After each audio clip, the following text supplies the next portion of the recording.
Alrighty, so the Xbox showcase just took place for 2023. All eyes were on Xbox. We had Sony do their presentation with the PlayStation showcase, kind of mid. We had Summer Games Fest, which surprisingly was pretty decent. And now it was Xbox's turn. What were they going to bring to the table? I watched this event over on Spawnwave's channel with him, MVG, and Nate the Hape.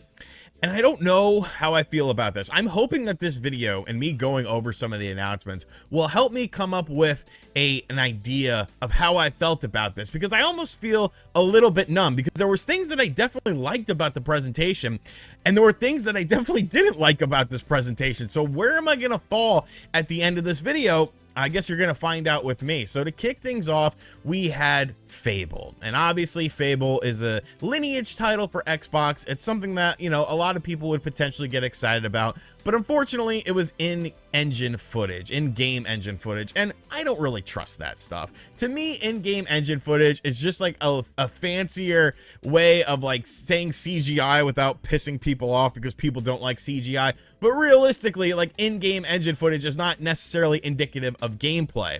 It looked like Fable. It sounded like Fable. There was British accents, British humor. You all know about me and British people. You know, we're cool sometimes, and sometimes, hey, sometimes we got a little bit of a problem. But when it comes to Fable, I like Fable, so I like the Brits in Fable.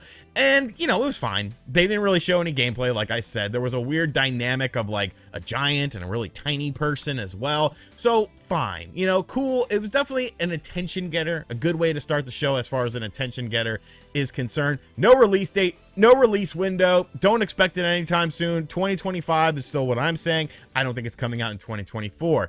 Then there was a game called South of Midnight that was up next. It was like a skeletal BB King playing a guitar. I thought it was like Mr. Bones, if you remember that, on the Sega Saturn. Once again, no gameplay footage, just in-game engine footage. Okay. Ubisoft's Star Wars game called Star Wars Outlaws was shown off, and guess what? It was all in-game footage. Now, they did say at the end of this trailer that it was going to have gameplay reveals during an Ubisoft thing coming up in like the next day or two. I think it might actually be tomorrow. So, you know, cool. Like, I don't know, it had a female lead character as well, so like some people were like, Star Wars woman. Like, I don't care about that. I just want to see what the game is actually going to look like, because once again, in-game engine footage does nothing for me. This will be coming out in 2024. Well, Star Wars is getting hoarded out again. I remember when Star Wars games used to come out all the time, and then there was like none, and I guess Disney's just like, hoard it out, man. Get us some Star Wars games. 33 Immortals, which looks like Hades. It's kind of cool because you can play with 33 people co-op. It's like Hades and Gauntlet sort of had a baby, and this is the product of that child. I'm not sure who was the mother and who was the father in that situation, but it looked pretty decent. You know, it's on Game Pass. I might check it out, but this next game was something I was excited for. Payday 3. I'm a big fan of Payday 2. I have been waiting patiently for Payday 3. It looks like Payday. Like, let's be real here. It doesn't look like a big graphical evolution or anything like that, but it is going to be on Game Pass, and it comes out on September 21st, so I'm 100% down. The whole robbing banks dynamic is very interesting in games. This definitely looked a little bit more action orientated though. Like, Payday is kind of known for it's kind of trying to be stealthy, and I feel like this trailer wasn't indicative of that, but I do feel like it was done to make the trailer more enticing for people, because obviously if you have a bunch of slow, methodical stuff, people are going to be like, this doesn't look good. You know, what are we doing here? They want to see the action, so I'm going to let it slide. Hopefully it comes out and is a good game. There was some Persona stuff. I wasn't paying attention. I'm not a Persona fan. Avowed was shown next. Avowed is coming out in 2024. Which is something you'll be hearing quite a lot. It's kind of Fable-ish. It's got that medieval theme to it. There's magic and guns and combat and swords and big creatures. A lot of medieval games. That seems to be sort of what the industry is doing right now, like medieval and space games. And I mean, that's cool. You know, we're obviously shifting to a bit of a different dynamic with that, but I thought Avowed actually looked really good. I liked sort of some of the environments that you visited in. It didn't have like a super realistic art style to it. Like, it was pseudo realistic, but it definitely took liberties with like some of the textures and stuff and some of the colors that they use in the environments that you visited. I like this game. This was actually one of the highlights of the presentation for me. Like I said, a 2024 game. They showed off some Sea of Thieves. They showed off Flight Simulator 2024. Coming out in 2024, Hellblade 2. Now, I was watching this presentation with headphones on, and it was definitely a benefit to have headphones on watching this because, of course, there was that dialogue that goes back and forth in your head. MVG said that he felt that this was going to be a 2023 game. Go look it up. He said it a million times, and what did RGT always say? I always said, bro, it's 2024. There's not anything else beyond Starfield and Forza as far as big games are concerned in 2023. No, I think Hellblade can be. And guess what? Hellblade is 2024. They didn't even give a release date of 2024 as far as like a numerical date is concerned. They just said 2024. That could be a whole year away. Plus, we don't even know. But it looked great. You know, it sounded great. I enjoyed the first Hellblade. I think it's a super underrated game. I know some people don't like it, but I like it. And that's all that matters because it's my channel. I can feel them. Like a Dragon, Infinite Wealth, 2024, some Fallout 76 crap, a new Capcom game. I kind of liked this game.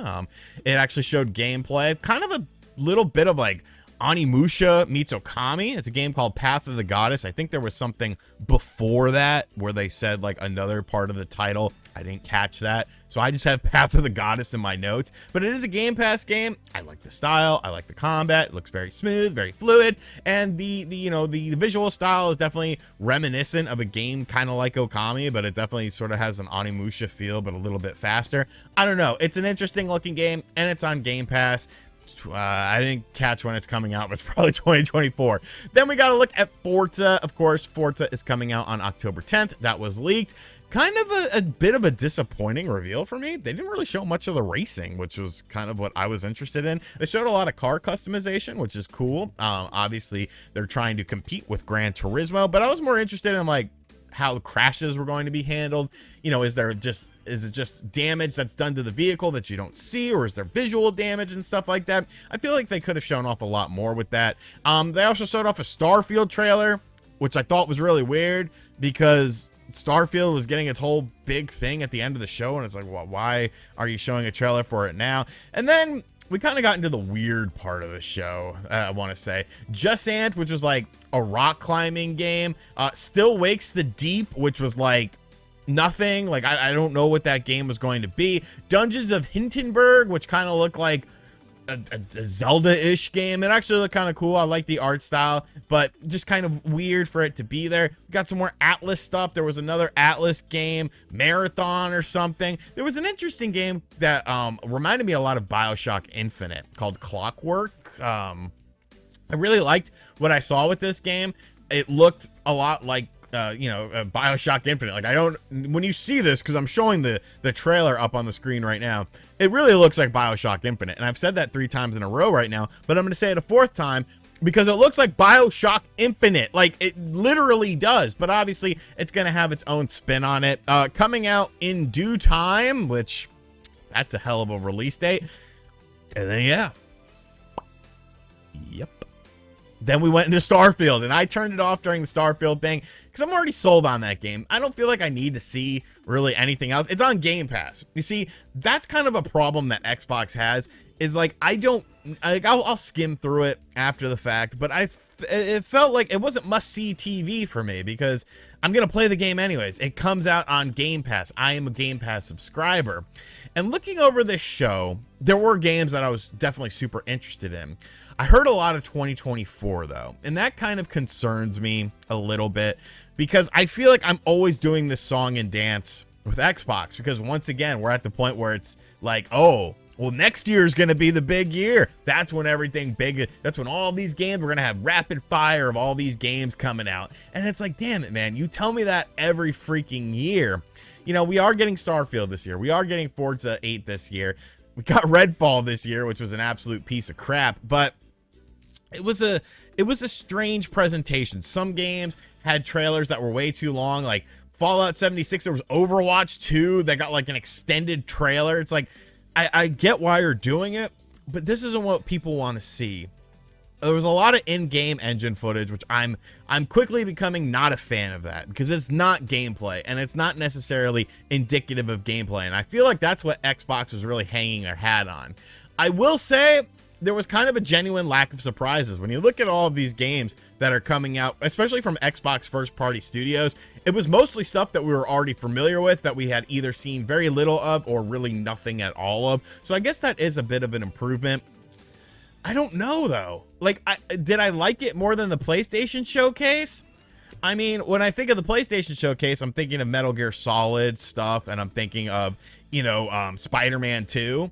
And I don't know that any one game really excited me as much as Spider-Man 2 did in this presentation, but I do feel like cumulatively there was games that would make me more excited because of how I'm going to be playing these games over time. Do I think this was better than Summer Games Fest? No, I actually don't. I actually think Summer Games Fest, some freaking how, some way, Jeff Keighley became the king of summer because Nintendo's not doing anything. You know, I hate to break it to you kiddies, but I don't know. Was it better than PlayStation? I mean, you didn't have all these splash screens, and you know what? They're very similar. They're very similar at the end of the day. And if these Microsoft games didn't necessarily hit with you, you know, you were kind of wondering, like, well, you know, okay, like, what's going on here? Like, where's this game? Where, you know, where's a new Gears? Where's Perfect Dark? But I think they did a solid enough show. The pacing was brilliant. I will say that. The pacing was really well done. It was just game after game after game. But I just felt like, you know, a lot of people expected them to show off more as far as games were concerned, to show off more gameplay, and they didn't really do that. They relied a lot on in-game engine footage. A lot of the bigger titles are 2024 games with no exact release. There was really nothing surprising for 2023, and no shadow drops either, which is usually a staple of these showcases. It was all right. I'm not going to say it was an absolute home run or as an absolute win. I'm not going to say it was better than the Sony PlayStation Showcase, but I'm not necessarily going to say it was worse either. It was just different. And if you're an Xbox fan and an Xbox owner, you have a lot of games coming to Game Pass eventually that you'll get to play. So I'll say it's all right. You know, a C, a solid C. I'll give it a solid C. Right down the middle, daddy. It wasn't great. Wasn't shitty. It was average, slightly above average. And we'll go with that. Let me know what you think about this presentation. I can't even talk. I can't even talk right now. Danny Tanner's got me all riled up. Let me know what you think of this presentation in the comment section down below. Were you a fan of it? Did you think it brought the goods, or did Xbox shit the bed once again? Because I don't think they did. You know, they showed, I think, 27 games in about an hour. But I was expecting it to be slightly longer. I thought they were going to go for like an hour and 20, hour and 30 minutes, but they just sort of, Phil Spencer was like, all right, so I know you've been waiting for the one last thing, and we're going to look at Starfield. It's like, bro, that's not a one last thing. Like, when I think of a one last thing, I'm thinking of like a surprise announcement or like a big shocker. But let me know what you thought of this event in the comment section down below. And as always, thank you guys for checking out this video. If you are new to the channel, be sure to hit that subscribe button, like, comment, and share, hit the bell notification. And as always, I'll catch you guys on the next video. Later.